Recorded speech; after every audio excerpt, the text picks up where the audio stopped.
প্রিয় শিক্ষার্থীরা, আসসালামু আলাইকুম। শর্টকাট লার্নিং ইউটিউব চ্যানেলে সকলকে স্বাগতম। আজকে আমরা উপস্থিত হয়েছি সমাসের দ্বিতীয় পর্ব নিয়ে।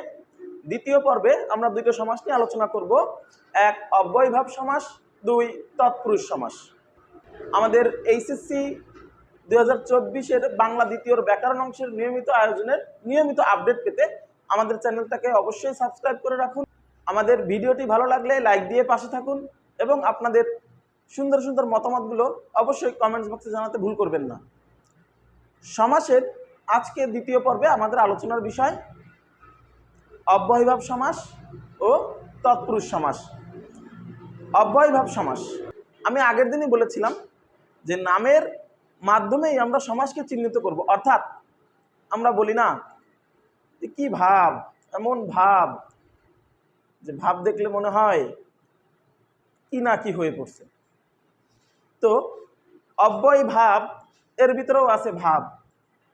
আসলে ভিতরে কিছু না, পুরোপুরি না, সব কিছুর একটা ভাব আছে।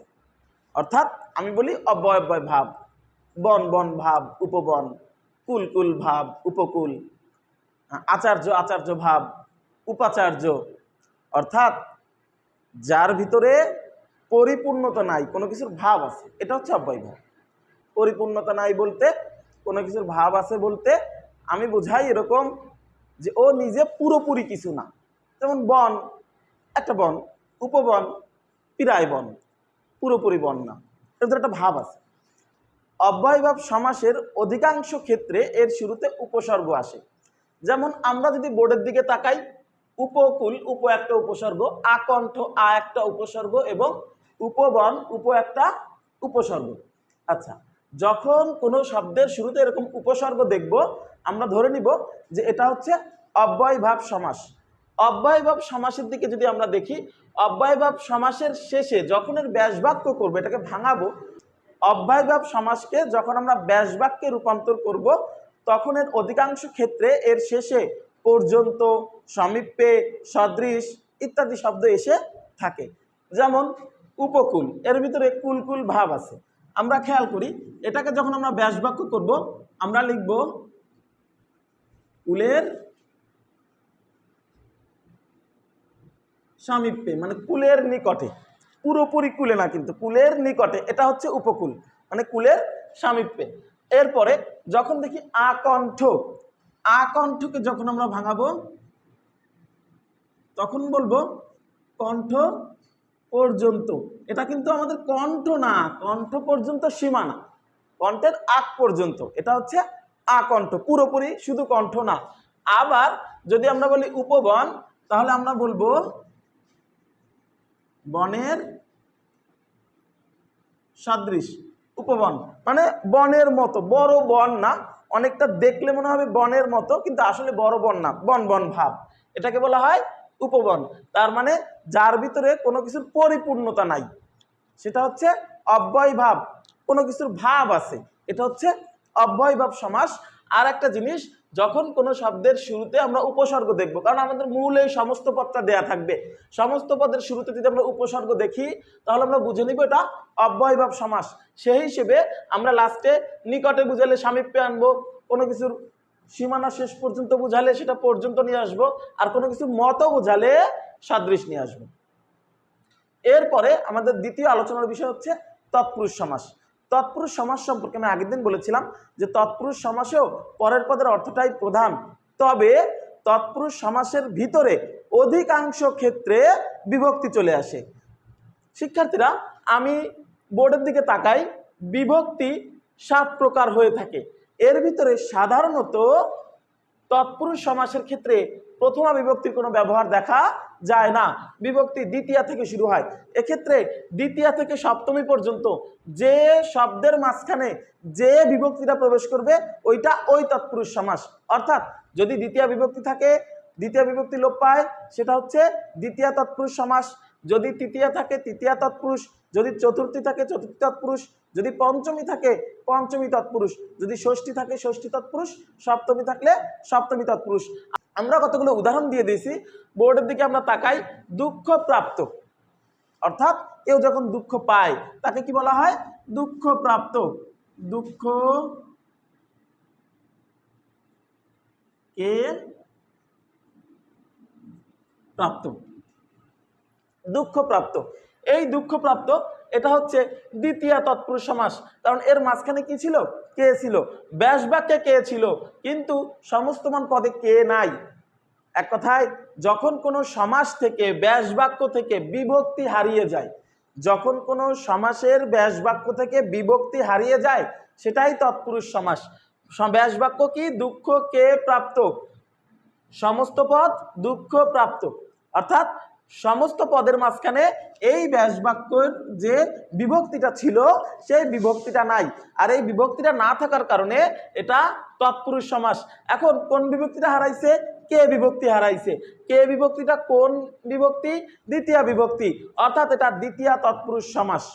তবে হ্যাঁ, অনেকেই আপনারা বলতে পারেন যে কে তো চতুর্থী বিভক্তির ভিতরেও আছে, তবে আমি পাশে লিখে দিয়েছি যে জন্যে বা কারণে, অর্থাৎ চতুর্থী বিভক্তিতে যদি কে বা রে দ্বারা কোনো কিছুর জন্যে বা কোনো কিছুর কারণে বুঝায় তবে সেটা হচ্ছে চতুর্থী তৎপুরুষ সমাস। এরপরে আমরা খেয়াল করি রাজকুমার। রাজকুমার মানে কি? রাজকুমার হচ্ছে রাজার কুমার, অর্থাৎ রাজার পুত্র। রাজকুমার মানে রাজার কুমার। আচ্ছা, এখানে আমরা খেয়াল করি রাজার র বিভক্তি আছে, যেহেতু র আছে আমরা এদিকে তাকাই। র ছিল ষষ্ঠী বিভক্তিতে, আর র যখন ষষ্ঠী বিভক্তিতে ছিল তার মানে এটা ষষ্ঠী তৎপুরুষ সমাস। বিলাত ফেরত। বিলাত ফেরত কাকে বলে? যে বিলাত থেকে ফেরত আসছে তাকেই তো বিলাত ফেরত বলে। তার মানে বিলাত ফেরত মানে বিলাত থেকে ফেরত বা বিলাত হইতে ফেরত। এবার আমরা খেয়াল করি এই থেকে বা হইতে কোথায় আছে?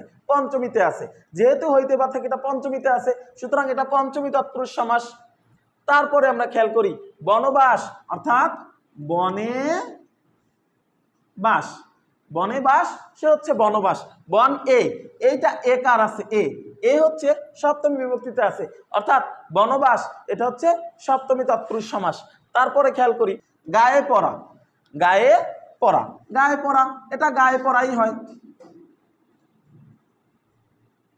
গায়ে পড়া এটা গায়ে পড়াই হয়, অর্থাৎ গায়ে পড়া গায়ে পড়া। আমরা দেখি এখানে বিভক্তি যদি এ আছে কিন্তু এ কিন্তু লোপ পায় নাই, এ হারিয়ে যায়নি।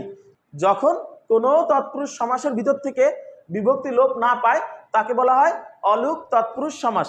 এরপরে আমরা খেয়াল করি জলজ, অর্থাৎ জলজ জিনিসটা হচ্ছে জলে জন্মে, যা জলে জন্মে। জলে জন্মে যা, অর্থাৎ যা জলে জন্মে তা হচ্ছে জলজ। আর যেহেতু যা জলে জন্মে, এখানে জন্মানোর কথা বলছে। আমরা একটা জিনিস খেয়াল করি, এখানে একটা ক্রিয়া আছে, জন্মানো আছে। যদি কোনো তৎপুরুষ সমাসের ভিতরে, যদি কোনো তৎপুরুষ সমাসের ভিতরে ক্রিয়াপদ চলে আসে, কোনো কাজ চলে আসে, তাহলে সেটা হয়ে যায় উপপদ তৎপুরুষ সমাস।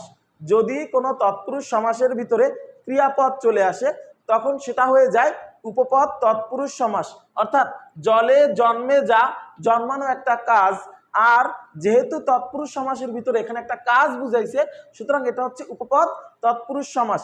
আবার যদি কোনো তৎপুরুষ সমাসের ভিতরে নাবোধক শব্দ চলে আসে, যেমন অসুখ, অসুখ নয় সুখ, যেখানে সুখ নাই সেটাই অসুখ। অসুখ হলে তার মনের ভিতরে সুখ থাকে না। তো কথা হচ্ছে অসুখ, বাংলা শব্দে আমরা জানি যখনই কোনো শব্দের শুরুতে চলে আসে এটা না প্রকাশ করে, এজন্য অসুখ নয় সুখ। যখনই কোনো তৎপুরুষ সমাসের ভিতরে, তৎপুরুষ সমাসটা আমরা কি করে বুঝলাম? কারণ এখানেও পরপদের অর্থই প্রধান, কারোর সাথে কোনো তুলনাও বুঝায় নাই, আর মাঝখানে অন্য কোনো পদ আনারও সুযোগ নাই, সুতরাং এটা তৎপুরুষ সমাস। আর পরপদের অর্থই প্রধান, এজন্য পরপদের অর্থই প্রধান থাকে দুই ধরনের সমাসে, কর্মধারয় সমাস এবং তৎপুরুষ সমাস। তো কর্মধারয় সমাস এটা কেন না? কর্মধারয় সমাস হয় প্রথমটার সাথে পরটার তুলনা বুঝাবে, এখানে অর সাথে বা নয়ের সাথে সুখের তুলনা বুঝাচ্ছে না, 1 2। আর একটা কর্মধারয় আছে কিন্তু সেখানে 3টা পদ থাকে, এখানে 2টো পদ পাওয়া যাচ্ছে, এখানে 2টো পদ পাওয়া যাচ্ছে, তৃতীয় পদ নাই, অর্থাৎ মাঝখানে কোনো পদ আনার সুযোগ নাই। যেহেতু মাঝখানে কোনো পদ আনার সুযোগ নাই সুতরাং এটা কর্মধারয় হতে পারে না, এটা তৎপুরুষ সমাস। আর তৎপুরুষ সমাসে যদি নাবোধক অর্থ প্রকাশ করে, নাবোধক অর্থ প্রকাশ করে সেটা হয়ে যায় নঞ্চ তৎপুরুষ সমাস। সকলকে ধন্যবাদ। আমাদের ভিডিওটি ভালো লাগলে অবশ্যই লাইক দিয়ে পাশে থাকবেন, আমাদের জন্য দোয়া করবেন, আপনাদের সুন্দর সুন্দর মতামতগুলো আমাদেরকে জানাবেন। আল্লাহ হাফিজ।